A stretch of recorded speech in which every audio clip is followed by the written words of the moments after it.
Hello everyone, and welcome back to another episode of our 3-star Rift Clear series.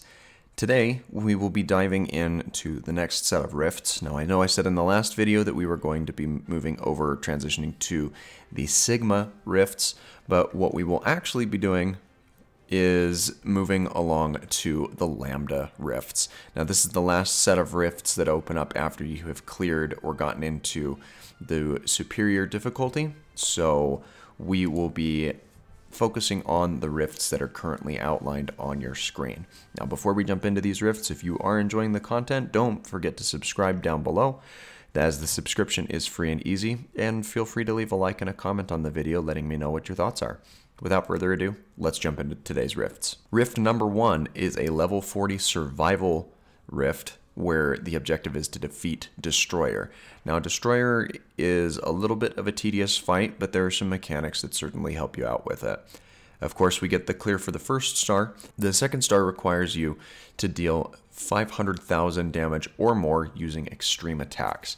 And the best way that I've found to do this is actually to build up your extreme gauge, not really focus on the Destroyer as much as you progress throughout the fight, and then once each of your teammates have their extreme attacks on standby, you go ahead and stagger out Destroyer and then unleash all of your extreme attacks all at the same time. And we'll showcase that in our video in just a moment.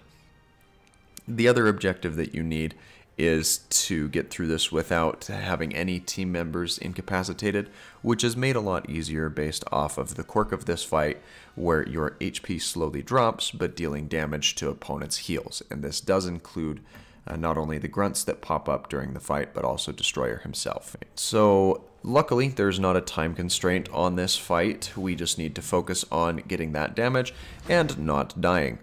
So right off the bat, Destroyer is looming in the foreground, and you really don't want to focus on him directly until you have that XP damage built up. And the best thing that you'll want to do is focus on these Hydra grunts that show up, and as you defeat them, they will drop little nuggets of the rainbow ISO. And as they continue to crop up, you will just want to make sure you lay into them and take them out to keep your HP from dropping and build up your EX bar.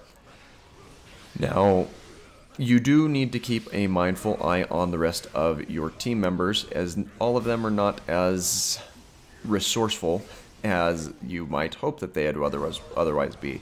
As you can see, Miles is getting very, very low, so at this point I switch over to using him so I can keep him from dying. And these grunts are not doing what I need them to, so I actually will go ahead and target Destroyer to get some of his health back after he unleashes this big area of effect attack. And you'll notice here that by using his Venom Strike attack, we are actually able to very quickly and rapidly get all the way back up to full health. And that really was the only character on our team that we were needing to worry about with their health dropping below desired levels. Now, as you continue to zip around the arena and pick up the different rainbow ISO drops that are spawned in by the grunts, you'll be able to upkeep your damage output, and that allows you to take on the Destroyer armor with a lot easier of a fight. Now at this point, we've just about got all of our teammates' extreme attacks online. Gambit's looking a little bit low, so we do go ahead and focus on some of the grunt characters here. And we have the Destroyer just about staggered out, so we will go ahead and unleash our EX attacks here to get a solid chunk of damage in on him. Now that's not going to take him out, but it gets us well above that 500,000 damage threshold mark. As you saw there, we had almost 840,000. So at this point, I have no problem laying into Destroyer to get this fight finished out as quickly as possible. With Gambit, I'm prioritizing his Deadly Deal attack a little bit here, as that has a lot of damage that can be dealt, and my entire team is now focusing down on Destroyer to get his stagger bar down which will shortly net us to the clear after that, and that gets us the 3rd star for this rift. The second rift of today's video is a countdown style rift in Wakanda, where we only have 30 seconds on the clock, but we can extend the time by defeating enemies that we come across. Now, even though this has the quirk of the timer that we need to keep in mind, the second objective here of finishing in 4 minutes is not contingent on having 4 minutes left on the clock, but rather clearing the fight out in that 4-minute time frame. That's not as difficult as a lot of the early stages of the fight you can blitz through, as they are widely considered to be optional if you're looking for that star in particular.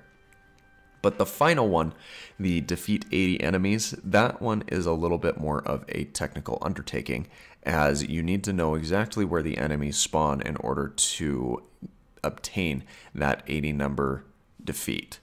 So I will be showing you where any of those hidden enemies are, so you can make sure you don't miss this last star.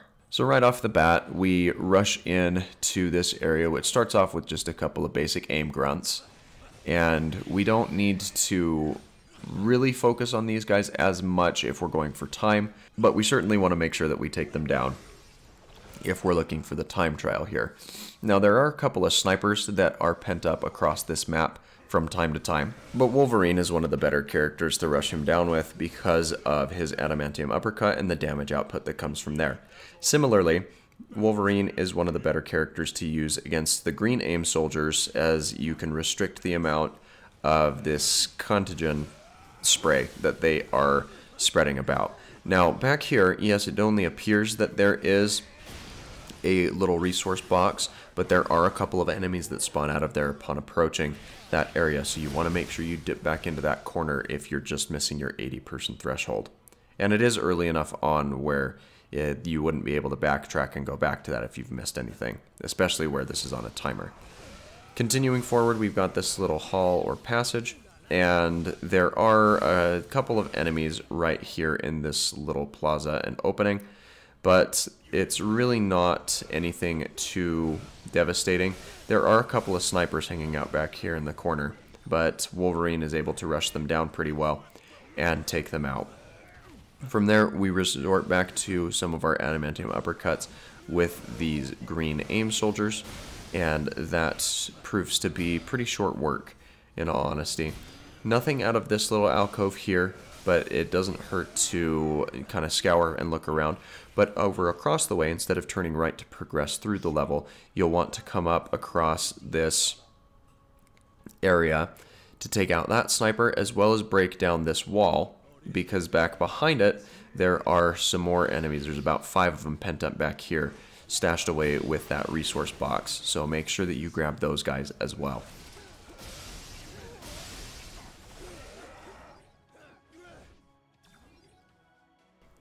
From here, we are clear to go ahead and run down the corridor to the next little opening.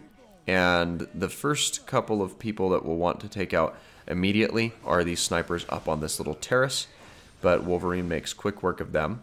And there's one final sniper back here next to the actual door who just happened to hit me in the face, but with an adamantium uppercut we can actually get through him very easily, even despite having one of the green aim soldiers right there in the foreground.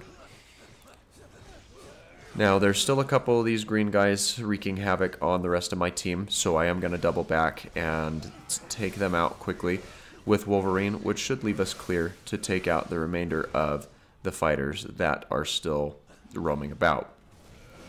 One more set of adamantium uppercuts and some synergy attacks there does what we need to get that opponent taken out, and there's nobody else out in this area or anyone else that you need to be looking for before heading into the palace itself. So let's go ahead and activate the door to get through to the next set of the fight. A couple more snipers in this section, and they do have some trained aim, so jumping is not always going to be your best option to getting around them. But luckily, one of the large enemies that we encountered dropped a large and full health replenish, so we were able to pick that up before progressing into the next stage of the fight. You also have a couple members of the Dora Milaje who pop up that you'll need to take on. They do count as enemies defeated, though, as they are under the influence of the Soul Stone. So just a few there, and there will be a couple more in this room here, but we are also greeted with a couple more snipers as well. So we want to run over here and activate this little platform so we can get up there, and upon reaching this area, we will want to make sure that we take on all of the snipers in this little room and area. Now there are quite a few enemies that are still available in this sector, but you might want to make sure that you clear all of these guys out before progressing. And actually the progression that we're making is not beyond this barrier that we need to destroy, but it's actually in a room back behind us. And as soon as we have this member of the Dora Milaje taken down, we'll head back that way. So as you can see, in this room back here, there is a couple of turrets set up, and my main priority is burning out the opponents that are stockpiled here in this room. And I didn't intend to activate Wolverine's extreme attack there, but it is what it is, and it actually kind of helped us get through the opponents in this room a little bit faster.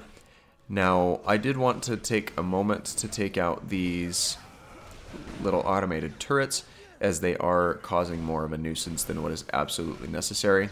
So rolling through the smoke here, we are able to take out the third of the 4 turrets in this room, and the last one is back in this corner, while my team members focus on taking out the remainder of the opponents and enemies in this room. The turrets, I do not believe, count towards the enemy destruction total, but we will be able to easily reach that threshold of the 80 minimum requirement. I do pause for a moment to open up this chest, hoping that it has either health or stamina in it. It does take me a moment to find the correct attack synergy type, but once we have that, it actually lingers for long enough to break the thing out. And it doesn't grant me anything particularly useful, but it never hurts to check, and now you know where that's located if you're missing it in your main story quest playthrough. So let's go ahead and take on this next and final segment. Upon opening this gateway, we will be able to progress down into this room where there is a stockpile of mighty enemies and even a couple of elemental mindless ones hanging out in here. But most of these opponents are easily burned down with the extreme attacks that we had stockpiled, and a couple of standard hits get the last few of them taken down, which gives us the 3-star clear in this criteria as well.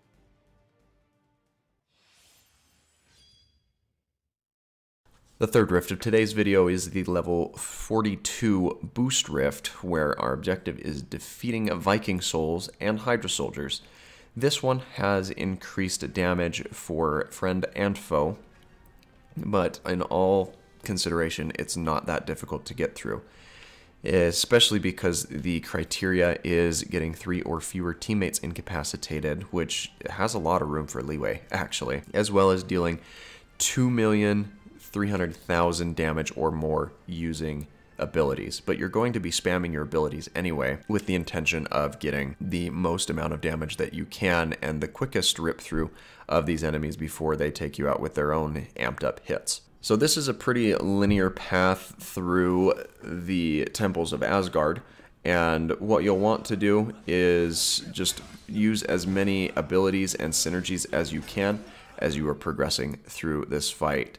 Now, there are a couple of these laser puzzles that take a minute to figure out, but they have similar patterns to what you've seen in the early game, as well as you've gone through these exact puzzles before, so you should be able to work them out pretty easily. Now, the funny thing is, with these puzzles, is it's just the character that you're controlling that is affected by them, which is kind of nice because it means that the rest of your team can get through, but it is also a little funny that that's not a bottleneck that they have to deal with. Now, this one is probably the most technical of them because you've got to time this jump not only with the rising lasers, but also the pulsing laser down below. But once you're through, that's far and between the easiest of the fights that you'll need to take on. Now here, we'll want to go ahead and get the room in the sanctuary burned down. Now, I unfortunately didn't use my extreme attack right there off the top, but it only holds this little sanctuary and this box and its resource, so it's not imperative that you stop here unless you've really taken a beating in some of the early game and are looking for some MP replenishment or some health as well.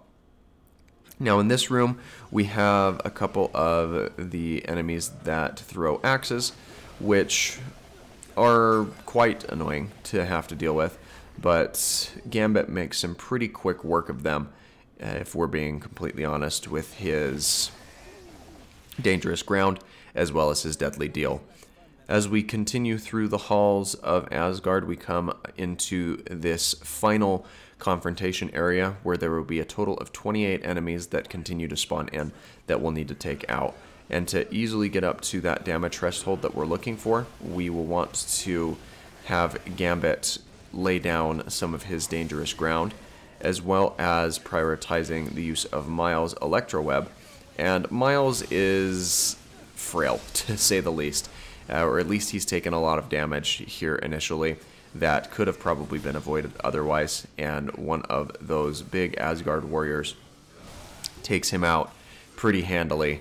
And he's not necessary to revive, though it would be nice to assist with some of the damage output. But again, we're focusing on as much of this synergy and standard attacks as is necessary to get that 2.3 million damage output. And Wolverine's Adamantium Uppercut is certainly no laughing matter and helps substantially with meeting that criteria. We've got one final enemy here, and that last Adamantium Uppercut gets us what we need, and that nets us the clear with all 3 stars in a single run.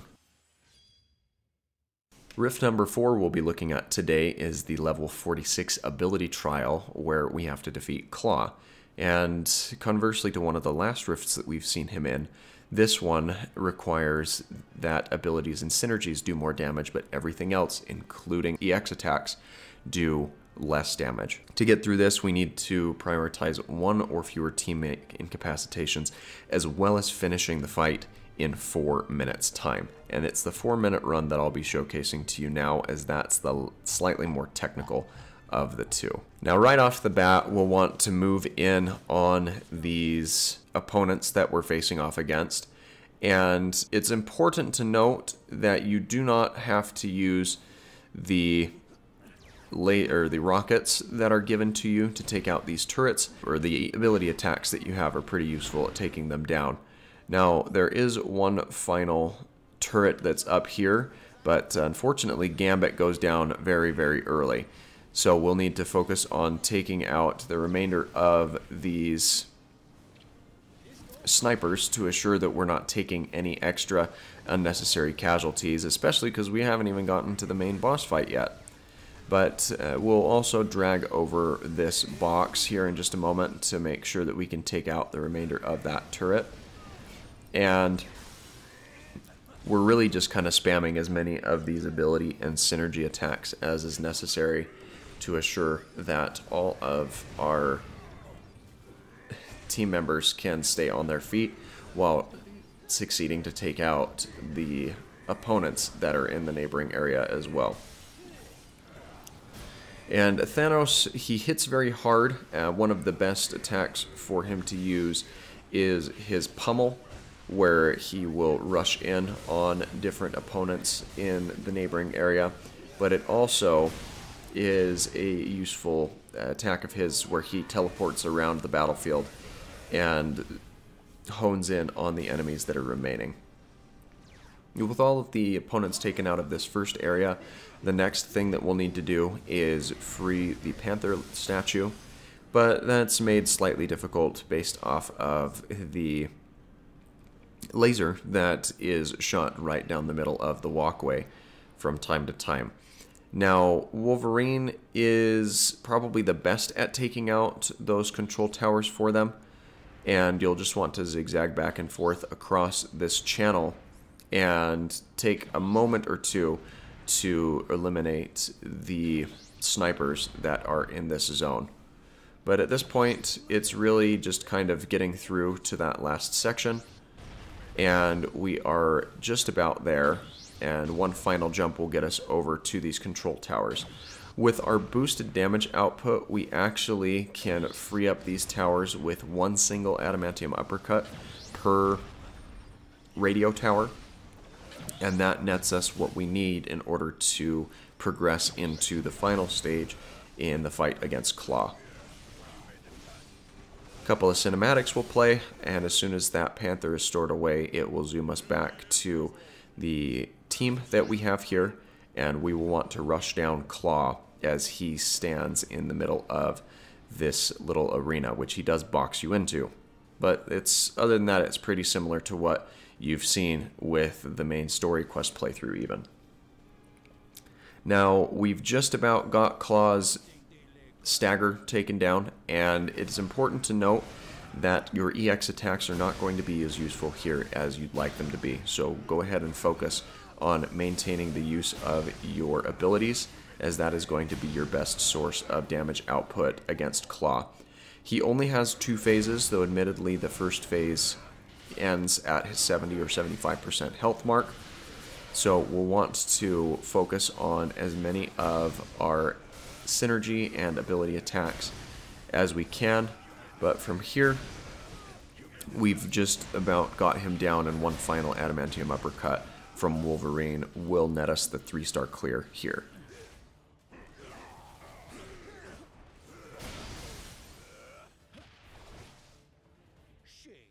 Where I come from, even thieves got on.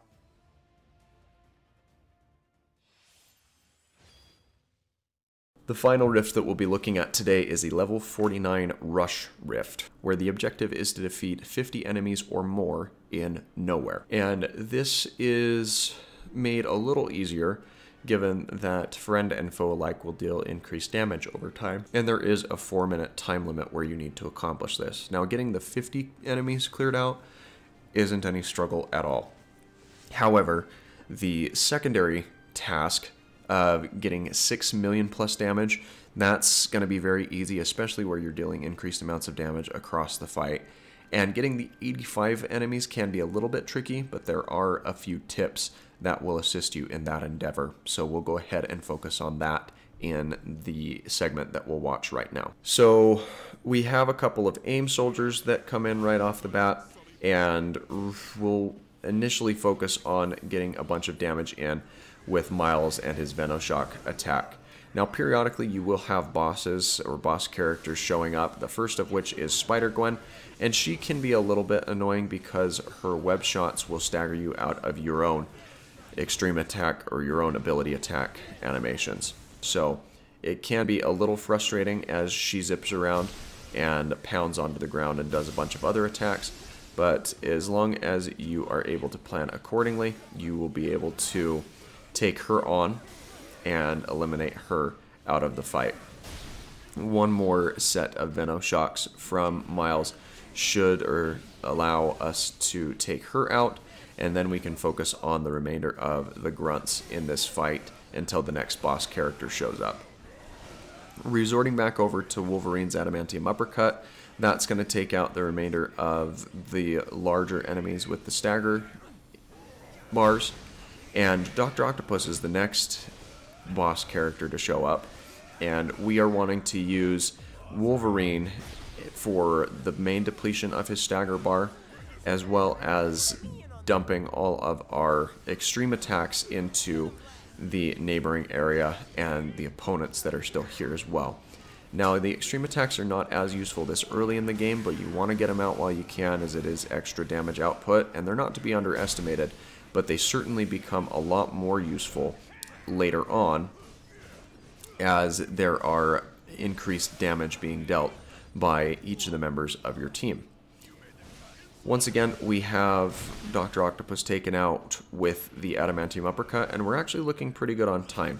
We're at about the halfway point, but we are continuing to increase our damage output. And one thing that you'll want to do is focus on taking on all of these sentinels that drop in, as those cores are drastically useful in taking out a lot of the mightier enemies that pop up in this fight, as they're practically one-shot kills for everything, and certainly one-shots stagger bar detonations for any of the main bosses, though unfortunately none of them have cropped in at this point in time. We'll want to rinse out the remainder of our extreme attacks. We'll get another and one more final opportunity to use them in this fight, but we are on track and we've got at least the first 50 enemies that we need taken out for the base clear at this point, so we'll be able to push forward for the remaining 35 that we need for that final star. Now, here in just a moment we'll have Ronan pop in, and Ronan is probably one of the more annoying characters in this boss rush to take on, especially because his attacks take up a very large area in the stage. But with Wolverine, we'll rinse and repeat a lot of our adamantium uppercut. I do take some pauses to activate his Berserker Rage and further increase his damage output, but as soon as we have Ronan down to his last little sliver, we unleash our extreme attacks for the final time, which gets us down to the 75 mark or thereabouts. We've got about 30 seconds left, but at this stage most of our attacks are one-hit KOs, even to the mighty enemies that are roaming about. So with Wolverine, we're just focusing on honing down the large enemies and hitting them down with the adamantium uppercut, and at this point we've surpassed that minimum requirement, and we actually end out with over 90 enemies taken down and the 3-star clear for this particular rift, which, in all things considered, wasn't the most difficult once you know how the mechanics of the fight work. So that is it for the rifts in today's video. We will be doing this rift series over the next couple of weeks, so let me know which rifts you are having difficulties with or which ones you are excited to see in upcoming segments. As always, don't forget to leave a like and don't forget to subscribe if you haven't already. The subscription is free and easy, and my commitment is to bring content to you on a daily basis. Thanks again for watching, and you have yourself a fantastic rest of your day.